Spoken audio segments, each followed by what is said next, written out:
अपने दास के ऊपर खोल, ताकि प्रभु तेरे दास के द्वारा प्रभु जी हम खुदावंद यीशु मसीह सीख सके प्रभु, और अपने जीवन में खुदावंद प्रभु जी तेरी बातों को प्रभु जी लेकर खुदावंद चल सके पिता। धन्यवाद देते हैं प्रभु जी। जितने भी लोग देख रहे हैं, सुनते हैं मेरे खुदावंद, उन सब के लिए भी प्रभु हम दुआ मांगते हैं प्रभु, उनके हृदय को भी तू खोल, ताकि प्रभु ये वचन उनके हृदय में गड़ जाए प्रभु, और खुदावंद बहुतायत से प्रभु जी उनके जीवन में भी प्रभु ये वचन फल लेकर आने का पिता। धन्यवाद देते हैं प्रभु, आपने दुआ को सुन लिया, मसीह यीशु के नाम से आमीन। Amen amen amen. Hallelujah, praise the Lord. एक बार से फिर आपका स्वागत है आज की इस आराधना की संडे सर्विस में, जिसमें कि हमने परमेश्वर के भजनों को गाया, हमने दुआ की परमेश्वर के लोगों के लिए और पूरे विश्व के लिए, और अब ये समय है कि हम परमेश्वर के वचन से आशीषित हों। तो मैं आपसे निवेदन करूंगा कि अब तक अगर आपने अपनी बाइबल अपने हाथ में नहीं ली है, आप अपनी बाइबल काइंडली खोल लें, आप अपनी बाइबलों को खोल लें, ताकि हम परमेश्वर के वचन का अध्ययन जब करते हैं तो हम बरकत पाएँ, हम आशीष पाएँ, हमारा जीवन पहले जैसा ना रहे, बल्कि हम तब्दील हो जाएं, हम बदल जाएं, और प्रभु के चेहरे को और प्रभु को बहुत करीब से हम देखने और जानने लगे। परमेश्वर का धन्यवाद करते हैं। हालेलुया। और आज के मनन के लिए हम निकालेंगे लूक चैप्टर 5, लूका रचित सुसमाचार और उसका 5वां अध्याय।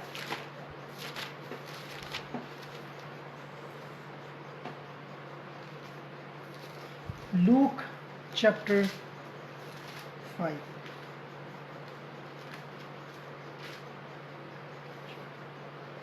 धन्यवाद। जी हाँ, आशा करता हूँ आप सभी ने निकाल लिया होगा। उसके 1 वचन से लेकर के 11 वचन को तक हम पढ़ेंगे। Luke chapter 5, reading from verse 1 to 11। जब भीड़ परमेश्वर का वचन सुनने के लिए उस पर गिरी पड़ती थी, और वह गन्नेसरत की झील के किनारे पर खड़ा था, तो ऐसा हुआ कि उसने झील के किनारे 2 नावें लगी हुई देखी, और मछुए उन पर से उतरकर जाल धो रहे थे। उन नावों में से एक पर, जो शमौन की थी, चढ़कर उसने उससे विनती की कि किनारे से थोड़ा हटा ले चले। तब वह बैठकर लोगों को नाव पर से उपदेश देने लगा। जब वह बातें कर चुका तो शमौन से कहा, गहरे में ले चल और मछलियां पकड़ने के लिए अपने जाल डालो। शमौन ने उसको उत्तर दिया, हे स्वामी, हमने सारी रात मेहनत की और कुछ न पकड़ा, तो भी तेरे कहने से जाल डालूंगा। जब उन्होंने ऐसा किया तो बहुत मछलियां घेर लाए और उनके जाल फटने लगे। इस पर उन्होंने अपने साथियों को, जो दूसरी नाव पर थे, संकेत किया कि आकर हमारी सहायता करो, और उन्होंने आकर दोनों नावें यहाँ तक भर ली कि वे डूबने लगी। यह देखकर शमौन पतरस यीशु के पांवों पर गिरा और कहा, हे प्रभु, मेरे पास से जा, क्योंकि मैं पापी मनुष्य हूँ। क्योंकि इतनी मछलियों के पकड़ने जाने से उसे और उसके साथियों को बहुत अचंभा हुआ था, और वैसे ही जब्दी के पुत्र याकूब और यूहन्ना को भी, जो शमौन के सहभागी थे, अचंभा हुआ। तब यीशु ने शमौन से कहा, मत डर, अब से तू मनुष्य को जीवता पकड़ा करेगा। और वे नावों को किनारे पर ले आए और सब कुछ छोड़कर उसके पीछे हो लिए। हालेलुया। बड़ी जो है अलग सी स्टोरी ये यहाँ पर हमें मिलती है, और मैं हमेशा जो है इस स्टोरी को मैंने जब भी सुना है तो नए साल पर पास्टर जी को प्रचार करते हुए सुना है, या कई बार कॉन्फ्रेंसेस में भी जब मछली पकड़ने की बात आती है, मतलब चेले बनाने की बात, उसके संदर्भ में मैंने इसको सुना है। पर मैं आज जिस संदर्भ में जो इसका एक पहलू मैं आपके सामने शेयर करना चाहता हूँ, मुझे नहीं पता आप में से कितने लोगों ने उस पहलू पर कभी गौर फरमाई होगी। तो मैं आपको चाहता हूँ कि आपने बहुत सारे सरमन पहले से सुने हैं, गहराई में डाल, जाल गहराई में डाल, किनारे से हटा ले, उस पर आपने सुना होगा, गहराई में डाल। मैंने भी एक प्रचार उस पर किया था, और उसमें बताया था कि परमेश्वर हमें ये चाहता है कि हम जो है वो गहराई में जाएं, हम गहराई में जाएं, और गहराई में ब्लेसिंग्स छुपी हुई हैं, और परमेश्वर जो है हमें वो गहराई में ब्लेसिंग और आशीषें देता है। और हम परिस्थिति जानते हैं कि ये लोग थक चुके थे, पतरस और उसके साथी थक चुके थे मछली पकड़ते पकड़ते, पर कुछ ना पकड़ पाए थे। प्रभु यीशु मसीह ने उनकी बोट इस्तेमाल की प्रचार करने के लिए। और उसके बाद में हम ये देखते हैं कि फिर प्रभु ने उनसे कहा कि चल गहराई में ले चल, जाल डाल, और उन्होंने मछलियाँ पकड़ी और उनके जाल फटने लगे। इतनी बरकतें आ गईं, इतनी आशीषें आ गईं कि उनके जाल फटने लगे। और जाल जब फटने लगे तो उन्होंने अपने दोस्तों को बुलाया। क्यों? क्योंकि उनकी नाव पूरी भर चुकी थी मछलियों से। और उन्होंने अपने दोस्तों को बुलाया और दोस्तों से कहा कि दोस्तों, तुम भी आओ, ताकि तुम भी ये मछली अपनी नाव में कुछ इसमें से शिफ्ट कर सको, रख सको, ले सको, ताकि हम डूबे ना, और हम इस बरकत में जो है सहभागी आपको भी करते हैं। तो उन्होंने अपने मित्रों को बुलाया। तो ये प्रचार भी आपने कई बार सुना होगा कि प्रभु यीशु मसीह ने जो है उनको इस तरह से, जब प्रभु यीशु मसीह वहाँ थे, प्रभु यीशु मसीह की बरकत जब आती है वो दूसरों में बांटी जानी चाहिए। ये भी प्रचार आपने सुन लिया होगा। परंतु आज इसके जिस पहलू को मैं आपके बीच में रखना चाहता हूँ एक टाइटल के साथ, जिसका टाइटल है I have decided to follow Jesus. मैंने ये निर्णय किया है कि मैं यीशु के पीछे चलूँगा। आज इस दुनिया में आप देखें तो मसीहत के अंदर बहुत सारे लोग चिन्ह और चमत्कारों के पीछे हैं, बहुत सारे लोग बरकतों और आशीषों के पीछे हैं। और ये बरकत, आशीषें, ये सब अच्छा है, कुछ बुरा नहीं है। धनी होना बुरा नहीं है, बरकत पाए में होना बुरा नहीं है, चैरिटी करना बुरा नहीं है। कई लोगों को मैंने ये दुआ करते हुए सुना है, प्रभु मैंने बहुत गरीबी देखी है, मुझे तू अरबपति बना दे, फिर मैं गरीबों की सहायता करूँगा। ये सारी बातें बहुत अच्छी हैं, पर इनसे ऊपर एक बात है मेरे प्रिय, कि you have decided to follow Jesus. When you decide to follow Jesus, sometime you have to leave the blessings behind and follow Jesus empty-handed. Sometime, बहुत से समय क्या होगा, आपको वो जो दुनियावी बातें हैं, मेरी प्रार्थना का उत्तर प्रभु दे देगा, मैं उसके पीछे और दृढ़ता से चलूँगा, नहीं। यहाँ पर एक अलग बात को हम देखते हैं। इतनी आशीष पतरस को मिल गई जो उसने इमेजिन नहीं की थी। ये एक अलौकिक बात थी, ये एक चमत्कार था। पर हम ये देखते हैं कि उसके बाद में भी पतरस ने क्या किया। पतरस वो मछलियों से भरी हुई नाव, उसने ये नहीं सोचा कि अब जाके चलो मैं इसको मार्केट में बेचूंगा, बहुत सारे पैसे आ जाएंगे और फिर उससे मैं चैरिटी करूंगा, भूखों को खाना खिलाऊंगा, मैं लोगों को कपड़े दूंगा जिन पे कपड़े नहीं हैं, क्योंकि मेरे पास अब बहुत मछलियां हैं। उसके दोस्तों की भी नाव भर चुकी है, इतनी मछलियाँ। उसने ये नहीं कहा, उसने सब कुछ छोड़ दिया और प्रभु यीशु मसीह के पीछे हो लिया। मैं ना केवल एक विश्वासियों से बल्कि मैं सेवकों से भी बात कर रहा हूँ, और मैं सेवकों को भी कहना चाहता हूँ ये बात। कई बार हम चैरिटी में इतना खो जाते हैं। कल मैं एक परमेश्वर के दास से बात कर रहा था, उन्होंने इनमें से कुछ बातों को मुझे बताया और मुझे बड़ा अच्छा लगा, जो मैं आपके साथ बांट रहा हूँ। चैरिटी में खो जाते हैं हम देखते हैं लोग भूखे हैं, हम देखते हैं लोग नंगे हैं, हम देखते हैं कि लोगों को ज़रूरत है। हाँ, प्रभु यीशु मसीह ने भी कहा है मत्ती में, उसके अंतिम अध्याय में प्रभु ने कहा है कि मैं भूखा था, तुमने मुझे रोटी ना दी, मैं जेल में था, है ना, तुमने मुझे विजिट ना की। प्रभु यीशु मसीह ने ये सारी बातें कही हैं, मैं इससे इनकार नहीं कर रहा हूँ, परंतु मैं आपको कह रहा हूँ कि हमारा फोकस क्या है। हमारा फोकस क्या है? हमारा फोकस क्या चैरिटी करना है? वो हमारे मिशन का भाग है, पर वो हमारा मिशन नहीं है। हमारा मिशन लोगों को प्रभु यीशु मसीह के पीछे लाना है। Make them to follow Jesus. Make them to follow Jesus. मुझे नहीं पता कितनी चैरिटेबल ऑर्गेनाइजेशंस इस बात को समझ पाएंगे। हम मिलियंस ऑफ रुपीस, लाखों करोड़ों रुपए इस बात में लगा देते हैं, पर मैं बिल्कुल आपको ये नहीं कह रहा हूँ कि आपने गलती की है या आप गलत कर रहे हो, मैं ये नहीं कह रहा हूँ, पर मैं उसके दूसरे पहलू को आपको बताना चाहता हूँ। ये दो हाथ है। अगर आप अच्छे काम करें, प्रभु के उस प्यार से लोगों को छुएं, वो ठीक है, परंतु सबसे बड़ी बात क्या है? सबसे बड़ी बात यह है, उसके राज्य के विस्तार के लिए आप काम करें, और उसका राज्य का विस्तार खाना और पीना नहीं है।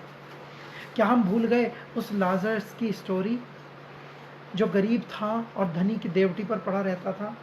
वो मर गया और वो स्वर्ग में गया, और ये जो व्यक्ति था धनी, ये नरक में गया। हमारा जो मिशन है वो फ़र्क है। एक्चुअली हमारा मिशन लोगों को प्रभु यीशु मसीह के पास लाना है, उसका सुसमाचार लोगों तक पहुंचाना है। यहाँ पर हम पढ़ते हैं कि पतरस सब कुछ छोड़कर वो कहने लगा, प्रभु मैं पापी हूँ।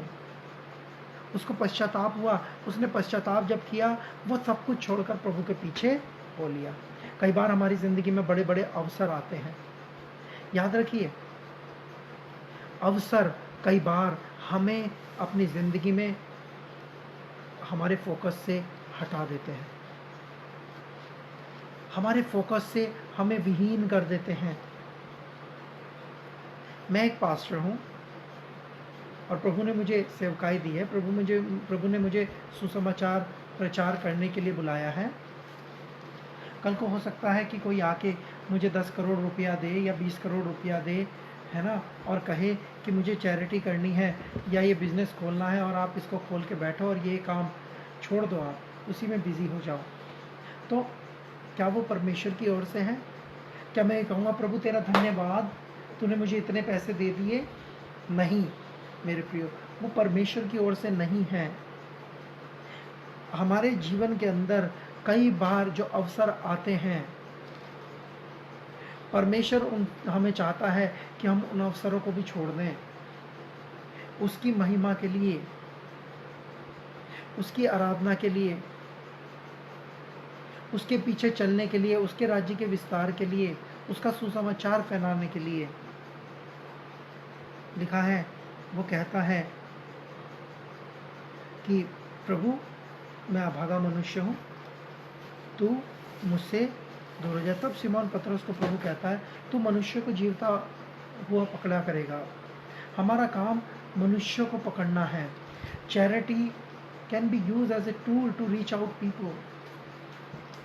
लोगों के पास पहुंचने का एक टूल हो सकता है, पर हम सिर्फ अपने ही हाथों को, ये ना कहें प्रभु हमारे हाथ ही बस लोगों को बचाएं। हमारे हाथ लोगों को नहीं बचा पाएंगे। हम उनको परमेश्वर के हाथों में सौंप दें। उसके हाथ जोरावर हैं, उसके हाथ उन्हें पूरी ज़िंदगी खिला पाएंगे, पूरी ज़िंदगी चला पाएंगे और उनको उद्धार देंगे। गरीबी दूर हम कैसे कर सकते हैं? क्या चैरिटी करके? मुझे नहीं लगता, मुझे नहीं लगता। किसका पेट कब तक, किसकी ज़रूरतें कब तक आप पूरी करेंगे? नहीं कर पाएंगे, आप नहीं कर पाएंगे। मैं रोज़ बहुत सारे फ़ोन मेरे पास आते हैं। हम कोशिश करते हैं कि हम अपने फेलो ह्यूमंस को भूखा ना मरने दें, हम कोशिश करते हैं, पर इसका मतलब ये नहीं है कि हम लंगर बनाने में, खाना बनाने में इतने खो जाएं कि हम सुसमाचार प्रचार को भूल जाएं। हम चैरिटी वाली राह पर चल पड़ें। चैरिटी, मैंने जैसे कहा, वो एक भाग है हमारे मिशन का, परंतु हमारा मिशन नहीं है। क्योंकि रोटी खाकर भी, अच्छे कपड़े पहनकर भी हर व्यक्ति को एक दिन मरना है, और मरने के बाद अगर वो प्रभु यीशु मसीह को नहीं जानता, मानता और उद्धार नहीं पाया है, तो वो नरक में जाएगा। तो हमारी बड़ी ड्यूटी क्या है? क्या करें हम? क्या हमारी बड़ी ड्यूटी ये है कि हम सिर्फ चैरिटी पर ध्यान दें? नहीं, सिर्फ उस पर ही नहीं, बल्कि हमें ये भी देखना है कि परमेश्वर का जो राज्य है उसको लगातार हम विस्तार करते रहें। हम लोगों तक सुसमाचार प्रचार पहुंचाएं।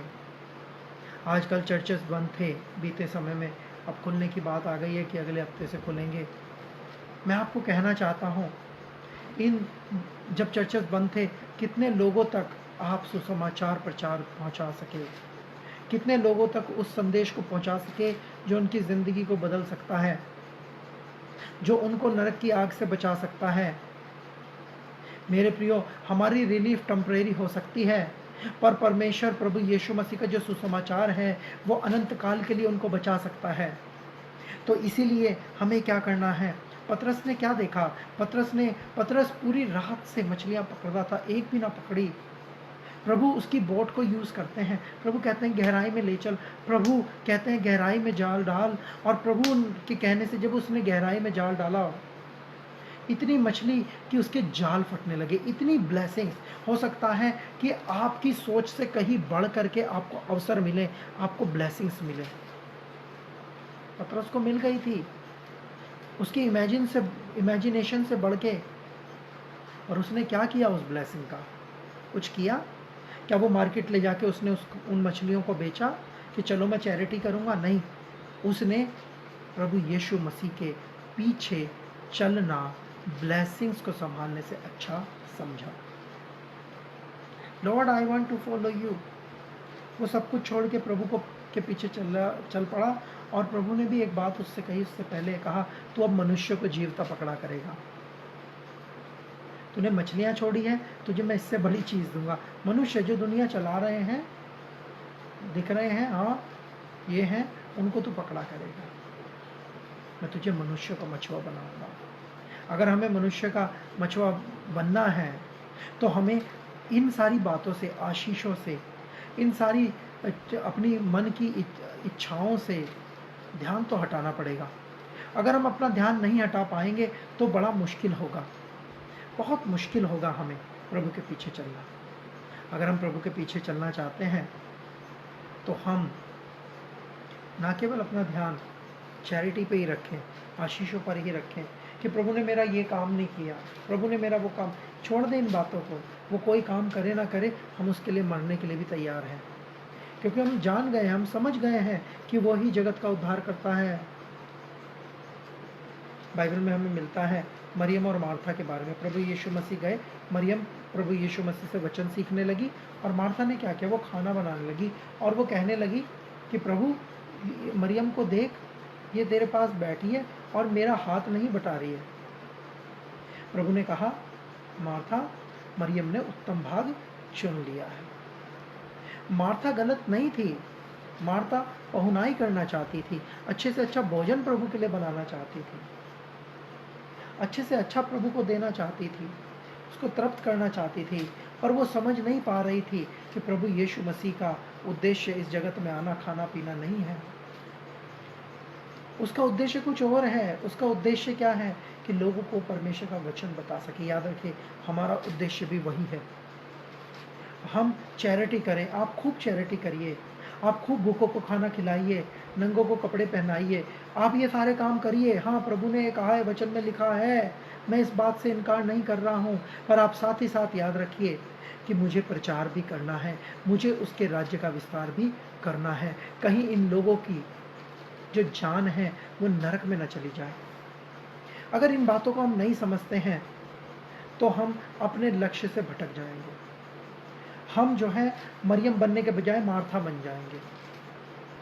तो इसलिए मेरी चर्चेस से रिक्वेस्ट है कि अब लॉकडाउन खुल चुका है, लोगों को काम धंधे मिल रहे हैं, आप लोगों को सुसमाचार सुनाना शुरू करिए। चैरिटी बंद ना करिए, चलाते रहिए उसको भी, पर अपने फोकस को बिल्कुल स्ट्रॉन्ग रखिए, अपने ध्यान को स्ट्रॉन्ग रखिए, और ये अपने आप को बार बार याद दिलाते रहिए कि आपको प्रभु ने क्यों चुना है, क्यों चुना है। आपको प्रभु ने, मुझे प्रभु ने इसलिए चुना है ताकि उसके राज्य के लिए हम आत्माओं को जीतने पाएं। आइए क्यों ना हम इस वचन पर जब हमने मनन किया है, इस वचन के अनुसार अपने जीवन को प्रभु को दे दें, और हम प्रभु के पास जाएं, प्रभु से कहें, आज पिता मैं तेरे पीछे चलूँगा और तेरे राज्य के विस्तार के लिए काम करूँगा। प्रभु, यूँ तो बहुत से लोग गरीब हैं, दुखी हैं, अनाथ हैं, पर हर मर्ज की दवाई तू है प्रभु। अगर तू उनके जीवन में, तो उनके हालात बदल सकते हैं। अगर हम उन्हें रोटी भी दे दें, कपड़ा भी दे दें, और वो तुझे ग्रहण ना करें, तो कोई फ़ायदा नहीं है। तो इसीलिए मेरे प्रियो, हम परमेश्वर को उनके जीवन तक पहुँचाएं, उसके सुसमाचार को उनके जीवन तक पहुँचाएं। प्रभु ने हमें इसीलिए चुना है मेरे प्रियो। उन्हें पाए इस वचन के द्वारा परमेश्वर हमें बड़ी आशीष और बड़ी बरकत दे। आइए प्रार्थना करें। जीवित महान अनुग्रहकारी दयालु पिता परमेश्वर, हम दिल से धन्यवाद देते हैं। आपने पिता परमेश्वर पतरस को बहुत सी ब्लेसिंग्स दी, पर वो ब्लेसिंग्स के पीछे नहीं, वो तेरे पीछे हो लिया पिता। होने पाए कि हमारा ध्यान दुनिया की कोई भी चीज़ कभी ना भटकाने पाए, बल्कि हम याद रखें और हम तेरे पीछे चलते रहें। दया करें, अनुग्रह करें। हम अपने जीवन को पूर्णतः तेरे हाथों में सौंपते हैं और प्रभु हम मनुष्य के पकड़ने वाले बनना चाहते हैं। हमें तौफीक दें कि हम मनुष्यों के पकड़ने वाले बने, तेरे गले में लोगों को ला सकें, तेरे राज्य का विस्तार हो सके। धन्यवाद, सारी महिमा आपको देते हैं